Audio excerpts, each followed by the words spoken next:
You ever just feel like you're stuck in this loop, Mm. reading the same headlines, the same arguments day in and day out? I got to say, when I came across this take on the whole woke agenda thing, it really threw me for a loop. So we're diving into this article, right? And get this, it's titled, "Not Even Conservatives Really Understand the Woke Agenda." Oh, wow. Yeah, published back in 2022. And hold on, before you think, oh, here we go again. Promise this deep dive is not about picking sides. Okay. It's about, really wrapping our heads around a perspective. And this one takes the whole woke agenda idea and, flips it on its head. Interesting. So what's the angle? What makes this take so different? Well, forget grassroots. Okay, this article is going all in on this idea of a meticulously planned woke agenda, orchestrated by, get this, Anglo-American elites. We're talking generations old, these aristocratic families pulling the strings. Oh, ambitious. Right. They even go as far as suggesting that figures like Karl Marx weren't revolutionaries, but pawns in this grand scheme to reshape society. It's definitely a bold claim, and you can see how it would be appealing to some, right? Tapping into this fear of being controlled, these hidden hands shaping our lives. It's a powerful narrative, even if you're skeptical of the specifics. So, Dan Brown meets the History Channel. Right. But on steroids or something. Yeah. And speaking of history, the author brings up some, interesting examples to build their case. They point to the whole British royal family thing, all the pomp and circumstance, even now as this symbol of, enduring elite power. They even mention the Queen's funeral, for crying out loud. Interesting. So are we saying Prince Harry's the mastermind behind the woke agenda now? Someone help me connect these dots. Well, I don't think the article goes that far. Oh. The point they seem to be making is that these families, even if they're not calling the shots politically, they still hold a ton of sway. It's about lineage, legacy, this idea that certain families have been, in the shadows pulling the levers for centuries. Okay, so it's power behind the throne, but for everything. Exactly. And it's not just the Windsors, right? This article throws out names like the Guelphs, the Wettons, the Regenars. The who? Right. I had to Google these too. Definitely not household names, which kind of adds to the whole ooh, secret history vibe.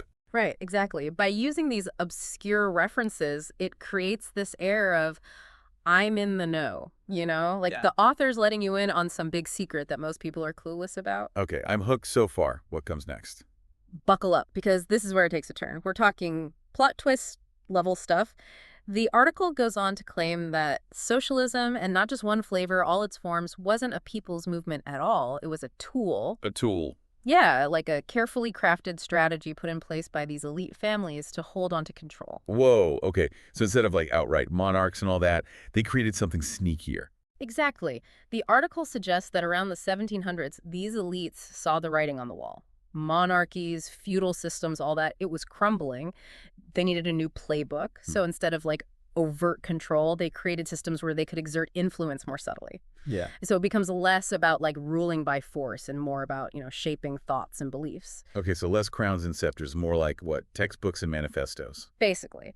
The article argues that these elites, they took socialist ideas, and not because they actually believed in them, but because they saw them as a way to manage the masses, to keep a handle on things. Sneaky. And to really make this point hit home, they bring up this group of thinkers, you might have heard of them, the Frankfurt School, and their ideas on something called critical theory. Oh, yes, the Frankfurt School. That name always pops up in these kinds of conversations. But to be totally honest, I'm a little fuzzy on the details. What exactly is critical theory, and how does it fit into this whole grand conspiracy? Okay, so picture this. Imagine a world where everything, even harmless stuff like pop songs or children's books, are being picked apart, analyzed for how they reinforce power structures. That's kind of the headspace the Frankfurt School was known for. Okay. They were a group of intellectuals, mostly in Germany back in the 1920s, and they weren't afraid to criticize, anything. Capitalism, not for them. Traditional Marxism, nope. They thought these systems were both fundamentally flawed and that they just led to more oppression, not less. But wouldn't that mean they were trying to dismantle power structures, not prop them up? It feels like that goes against this whole elite control narrative we've been talking about. Right, and that's where it gets a little messy. The article seems to suggest that while these Frankfurt School folks might have started with good intentions, somewhere along the way, their ideas got twisted, used to push this woke agenda. Twisted how? They single out a few figures in particular: Horkheimer, Adorno, Marcuse, all part of that Frankfurt School scene, and all pretty influential in academic circles and even some social movements. And Marquise is the one they really zero in on, right? Yeah. Something about him being chummy with U.S. intelligence, which just adds fuel to that whole hidden hand fire. Exactly. They're implying that Marquise's ideas were, I don't know, planted or at least influenced by these agencies, all to subtly shape public opinion, to chip away at traditional values. So basically they're saying that questioning things, being critical of the status quo, is all part of some big plan to control us. That's one way to look at it.